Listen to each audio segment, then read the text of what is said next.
at an auction site. There's an auction Friday. It's about, I don't know, 25 miles south of me. Somewhat interested in this International. It's a 91 automatic transmission. I don't know. I don't understand some things when you're putting shit up for auction. And corn. Some nasty looking corn in the corner. Not cleaned out. I don't know. Maybe it's just me, but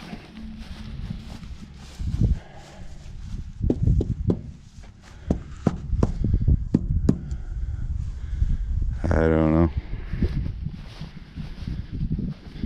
Not real impressed with how clean the cab is neither.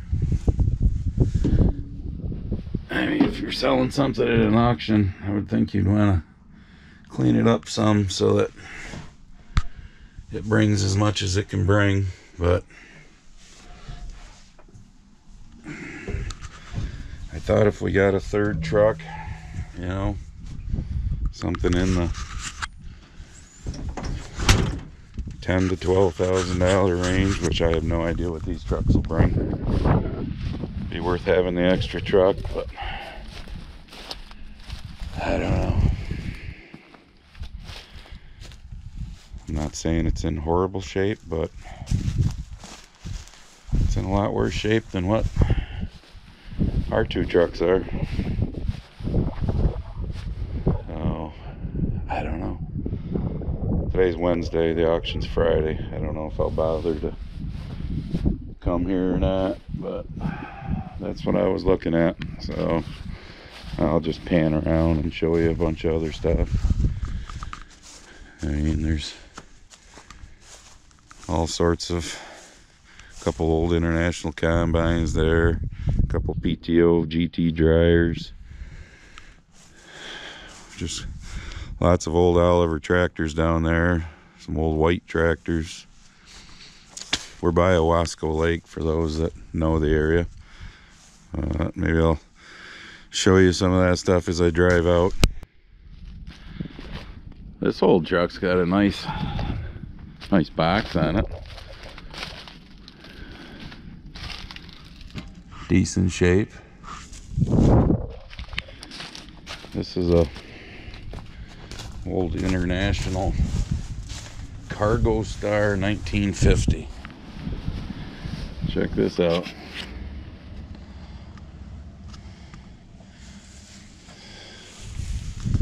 Old cab over deal.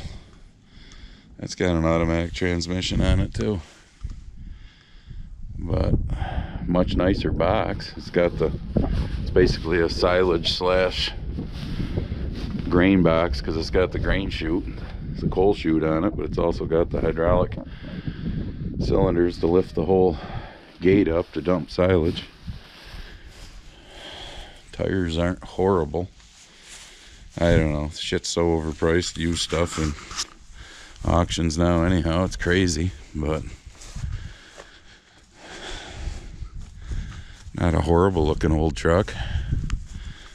This one ain't so bad looking either, but that box is definitely way bigger than ours, so it would hold more. It'd be nice to have the third truck, but I'm also not going to spend money that I don't want to spend, so I don't know if I'll come to the auction or not. There's a lot of shit here. I don't know if they'll be running one auctioneer truck or two or what the deal is. Alright, I'm not getting out of the truck, but here's a row of, there's an old John Deere, but a shitload of old Olivers. 77s, Super 77s, 88s. Look at them all.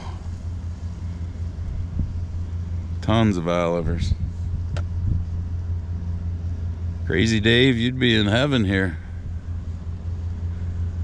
We got narrow fronts, we got wide fronts.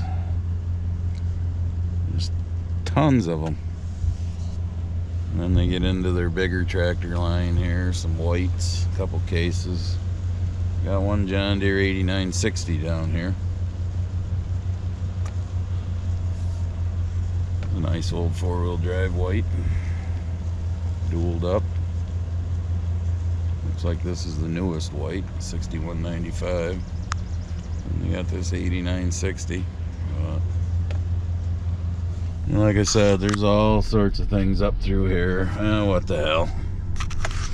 I got you here. I might as well drive around in a circle.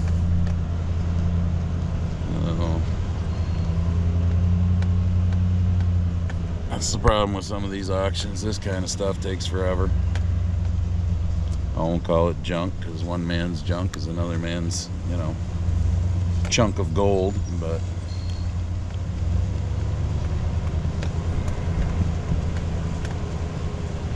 stock shredder, case disc spine, bunch of New Holland barrel rake. Well, they're not all New Hollands. Small New Holland merger. This is an online auction too.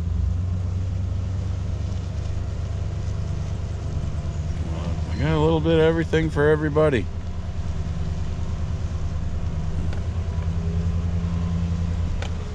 Ain't that quite the wagon? That'll hold a lot. Even got an old Dodge pickup, anybody's interested. Of course, this video will come out after the auction's already happened, but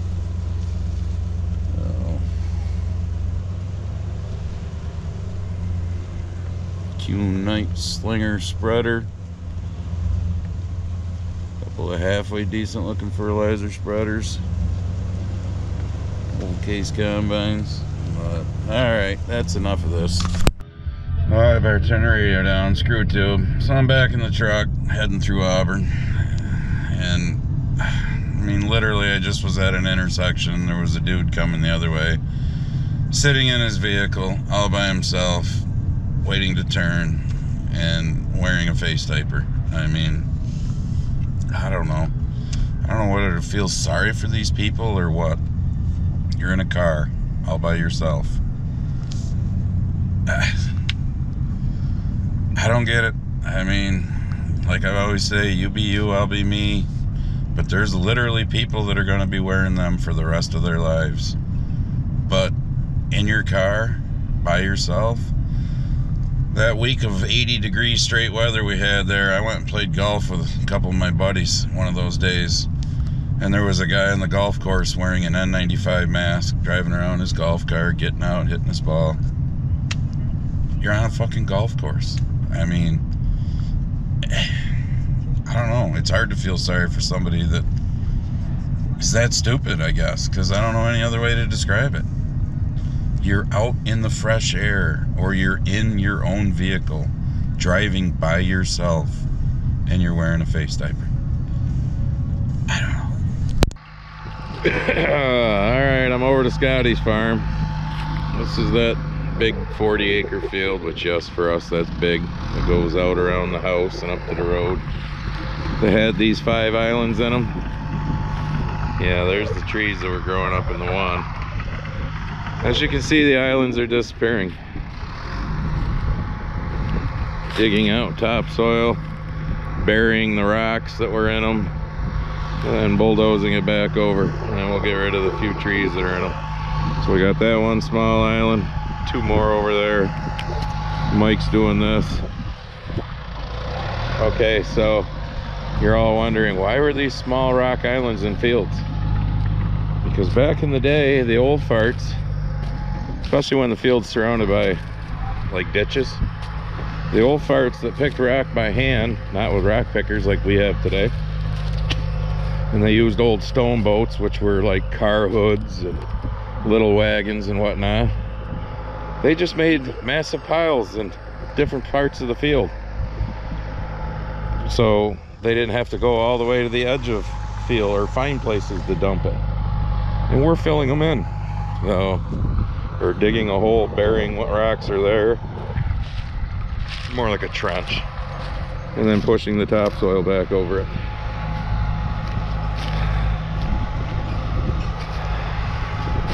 Spending money to make things easier and not have islands that you have to work around, fold the sprayer boom up, or drive out into the crop to get around it while the sprayer boom's out. you get the gist. But this is what we're doing, getting rid of these 5 rotten islands. Come on, zoom. I don't know how well you can see the 2 that are over there, but you've seen them in last year's spring planting and fall harvesting videos. They're disappearing. Well, I did that 20 acres over there the other day. I don't know, 4 or 5 days ago. I'm doing this piece behind my house because the chisel plow points are the ones that I showed you that were on from last year.